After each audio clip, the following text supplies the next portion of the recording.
Bon alors, mon ami Nicolas, je te laisse présenter notre prochain invité parce que tu le connais bien. Et oui, on le connaît très très bien, c'est notre exceptionnel Julien Merle qui est le président du Vélo Club Salindre-Saint-Privat avec beaucoup d'organisations d'événements, notamment sur le challenge gardois de VTT qui se fait souvent au mois de février, au mois de mars pour commencer la saison de VTT avec des présences exceptionnelles, notamment de Victor Koretsky, la présence de Victor Leroy, de Pauline Ferrand-Prévot, bien sûr. Comment elle va, Pauline? Elle va très très bien. Ah bon, d'accord. Championne du monde, championne d'Europe, exceptionnelle. Ah bah ça rigole pas, hein. Elle truste les maillots, Pauline. Elle est du Jura, elle, hein, non, elle est dans le Jura. Elle, absolument, sauf que maintenant elle est dans les Vosges. Elle est dans les Vosges, voilà, c'est ça. Julien. Bon, alors notre invité, bah, il a un club, hein, il dirige un club, ce qui est jamais facile, hein, de diriger un club dans le Gard, et il se dit tiens, bah, si j'allais faire un petit tour en Corse, si j'allais faire un petit Bike in Man. C'est ça, voilà, parle près du micro comme ça, bien droit. C'est ça exactement, en fait on cherchait une dernière course, un petit challenge pour finir l'année. Et le Bike in Man est une bonne opportunité. Du coup j'ai rencontré un collègue qui le faisait seul, du coup il m'a proposé de le faire à deux. Donc c'est voilà. Quelque chose que tu ne connaissais pas ou pas bien, que tu n'avais pas imaginé, faire dans ta vie. Si, mais pas si rapidement, parce qu'en fait je suis plus orienté course de VTT et marathon, mais pas l'ultra distance. Donc puis là en fin de saison c'est un beau challenge. Ouais, c'est un beau challenge, il n'y avait rien d'autre à faire. Alors justement, bah, un président de club, c'est compliqué cette année. Hein. Puis 2021, ça risque de l'être aussi. Ouais, là cette année, on a quand même eu beaucoup de pertes de licenciés. L'avenir, il n'est pas mieux. Donc ça va être un challenge pour les clubs, les associations. Tout ce qui est bénévole, c'est presque en voie de disparition. Donc, Alors le bénévole est en voie de disparition, oui ça on le savait, mais en plus quand il n'y a pas de compète, quand il n'y a rien, comment on occupe les licenciés qui restent, on fait des sorties, on essaye d'être le plus imaginatif possible. C'est ça, on essaye de se démarquer. Donc après nous, on continue d'organiser des sorties hebdomadaires. Après c'est peut-être se renouveler sur les jeunes, c'est arriver à récupérer tout le potentiel parce qu'il y a quand même un engouement pour le vélo, on le voit dans les magasins. Forcément, vélo star, moi je l'appelle vélo star du déconfinement. C'est eux qui ont profité pratiquement de la crise, les vélocistes. Et il y a du vélo, mais du coup alors toi tu fais un Bike in Man que tu ne connaissais pas et tu te dis tiens je vais peut-être amener sur les prochains, je vais peut-être amener des licenciés, des potes, on va partir à l'aventure, c'est peut-être le format qui va bien en ce moment.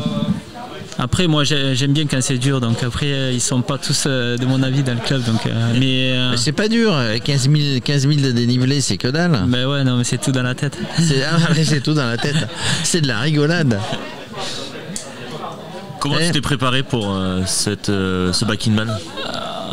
Bah, disons que depuis juillet en fait j'ai beaucoup roulé là, j'avais fait le Love Tour là pendant un mois, après j'ai fait beaucoup d'épreuves gravel, après j'ai fait la Transmoriana, l'Alpe Epic, enfin beaucoup de courses VTT, là j'étais à la Transouest il y a 15 jours. Là j'ai refait un truc de gravel la semaine dernière, mais après moi je suis pas du tout habitué à pas dormir, donc là ça tombe bien puisque tu vas pouvoir dormir. Qu'est-ce qui est le plus difficile quand on imagine, parce qu'on étudie le parcours, on regarde, on sait pas trop ce qui va se passer. Qu'est-ce qui paraît le plus compliqué?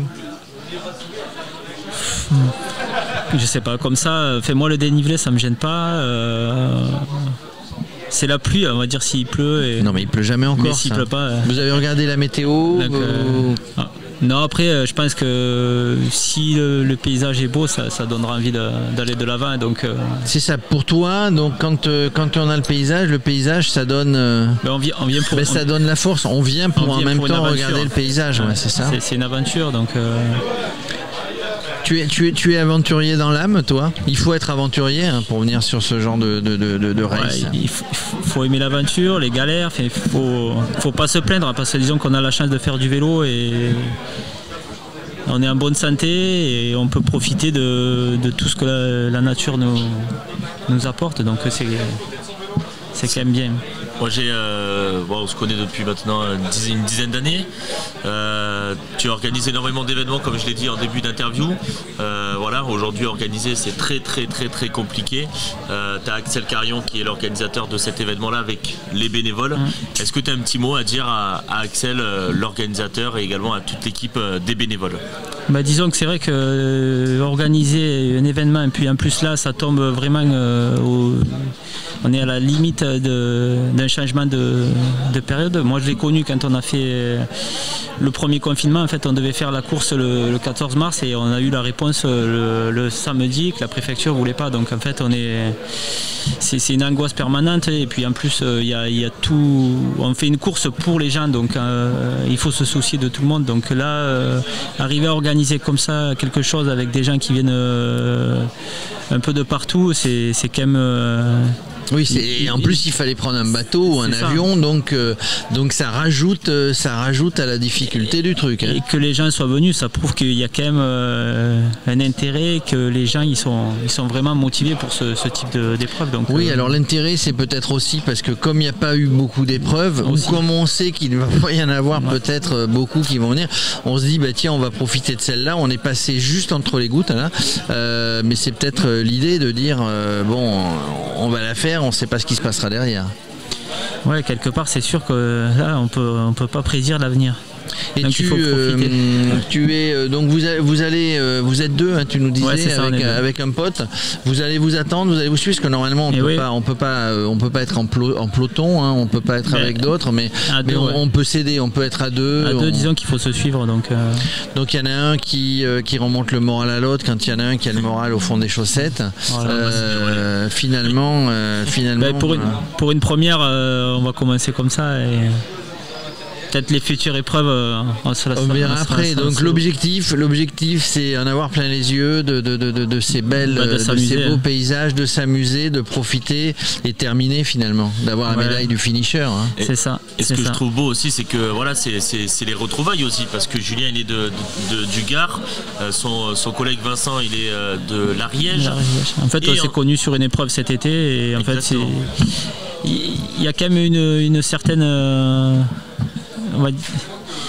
amitié en fait, sur l'ultra-distance c'est différent des courses de VTT ou de route où c'est plus la compétition. Là c'est un esprit totalement différent.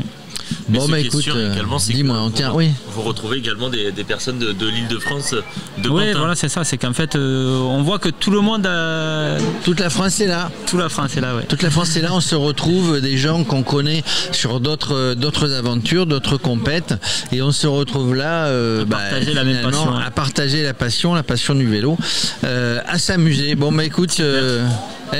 Avant de retourner dans le Gard, dans l'Occitanie, là-bas, écoute, réussis, on te souhaite de réussir un bon Bike in Man sur la Corse et éventuellement tu en referas d'autres parce que tu auras goûté.